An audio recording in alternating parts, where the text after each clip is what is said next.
केंद्र सरकार ने देश भर के शिक्षा मंत्रियों के साथ बैठक बुलाई। माननीय केंद्रीय रक्षा मंत्री श्री राजनाथ सिंह जी इस बैठक की अध्यक्षता कर रहे थे।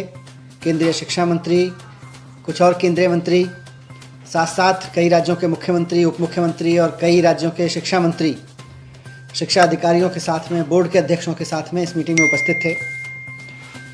केंद्र सरकार और मुद्दा जाहिर है कि कोरोना के इस संकट में हम 12वीं के बच्चों का भविष्य अब कैसे तय करें, इसी सवाल पर डिस्कशन था। केंद्र सरकार की ओर से 2 प्रस्ताव राज्यों के सामने रखे गए थे। ये तो सब केंद्र के लोग भी और राज्यों के लोग भी मान रहे थे कि बहुत अभूतपूर्व संकट है और इस संकट में बच्चों की परीक्षा लेना कोई आसान काम नहीं है।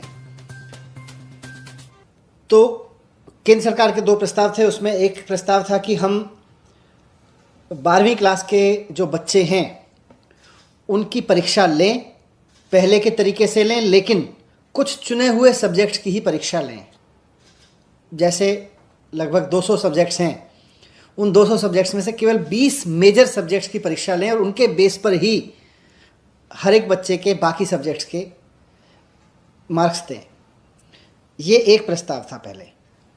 तो इस तरह से 19-20 सब्जेक्ट्स की परीक्षा लेके और 19-20 सब्जेक्ट्स में आए हुए नंबर्स के आधार पर, मार्क्स के आधार पर बाकी सब सब्जेक्ट्स को इवेलुएट उसी के आधार पे करें, ऐसा एक प्रस्ताव है। इसमें एग्जामिनेशन सेंटर्स वगैरह वगैरह सब वैसे ही चलेगा जैसे पहले चलता था। दूसरा उनका प्रस्ताव था कि परीक्षा लें, लेकिन उसका पैटर्न थोड़ा बदलें। स्कूल में ही परीक्षा हो, ऑब्जेक्टिव टाइप के क्वेश्चंस की परीक्षा हो, 3 घंटे की जगह 1.5 घंटे की परीक्षा हो और उसकी बच्चों की जो कॉपी चेक करने का काम है वो भी स्कूल में ही हो। तो ये उनका दूसरा प्रस्ताव था। और उसमें यह भी है कि बच्चों के सारे सब्जेक्ट्स की परीक्षा ना हो, लेकिन बच्चे तय कर लें कि उनको कौन से 4 सब्जेक्ट की परीक्षा देनी है या 3 सब्जेक्ट की परीक्षा देनी है। ये उनका ऑप्शन भी था। देश के अलग अलग राज्यों के शिक्षा मंत्रियों ने अपनी अपनी राय रखी। दिल्ली की तरफ से मैंने भी इस पर अपनी राय रखी और इससे पहले मैंने कल दिल्ली के बहुत सारे प्रिंसिपल्स, प्राइवेट स्कूलों के प्रिंसिपल्स और टीचर्स, फिर गवर्नमेंट स्कूल्स के प्रिंसिपल्स और टीचर्स और फिर स्टूडेंट्स के साथ, पेरेंट्स के साथ संवाद किया था। और उसके बेस पर, उस पूरे मंथन के बेस पर मैंने दिल्ली की तरफ से 12वीं के बच्चों के भविष्य के बारे में सरकारों को क्या कदम उठाने चाहिए, ये मैंने राय रखी अपनी, उसको मैं आपके साथ शेयर कर रहा हूँ। पूरे देश में इस वक्त करीब 1.5 करोड़ बच्चे हैं जो 12वीं क्लास में पढ़ रहे हैं। इन 1.5 करोड़ बच्चों के पेरेंट्स, इनके टीचर्स और खुद ये बच्चे सबके सब बहुत उम्मीद भरी निगाहों से सरकारों की ओर देख रहे हैं और ख़ास तौर से केंद्र सरकार की ओर देख रहे हैं कि केंद्र सरकार परीक्षाओं के बारे में कोई निर्णय ले, ताकि 12वीं की जो ये क्लास है ये इतनी लंबी होती चली जा रही है, आगे बढ़ती जा रही है, आगे बढ़ती जा रही है। ये 12वीं की क्लास से आगे उनको बढ़ने का मौका मिले। एक ऐसे समय में ये सब बात हो रही है, आज जो चर्चा हुई, जब हमारे पास रोजाना 2.5 लाख केस आ रहे हैं पूरे देश में, लगभग इस समय भी देश के बहुत सारे गांवों से किस तरह की स्थिति है, किस तरह की बॉडीज मिल रही हैं, वो हम सब मीडिया पे, सोशल मीडिया पे देख रहे हैं।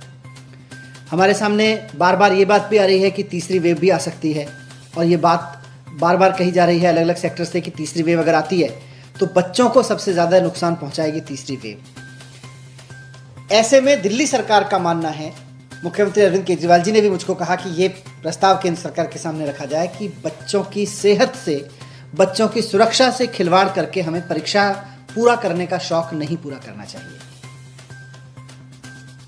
शिक्षण संस्थाएं, शिक्षा व्यवस्था अपनी एक अलग कंपल्सन रखती है।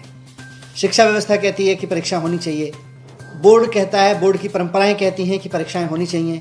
शिक्षा की जो हमारे अभी तक की प्रैक्टिस रही है और शिक्षा की जो अभी तक हमारी समझ रही है वो कहती है कि पहले पढ़ाओ, फिर बच्चे की परीक्षा लो, उसके बाद में बच्चे को पास या फेल करो।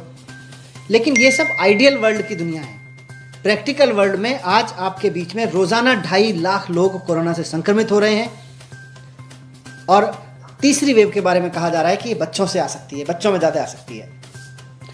तो इसलिए दिल्ली सरकार किसी भी तरह की परीक्षा कराए जाने के पक्ष में नहीं है। दिल्ली सरकार ने केंद्र सरकार को भी आज कहा, हम उनको चिट्ठी भी लिख के कहेंगे कि ये दोनों ऑप्शन परीक्षा कराने के ऑप्शन हैं, लेकिन हमारी राय में ये वक्त परीक्षा कराने का नहीं है।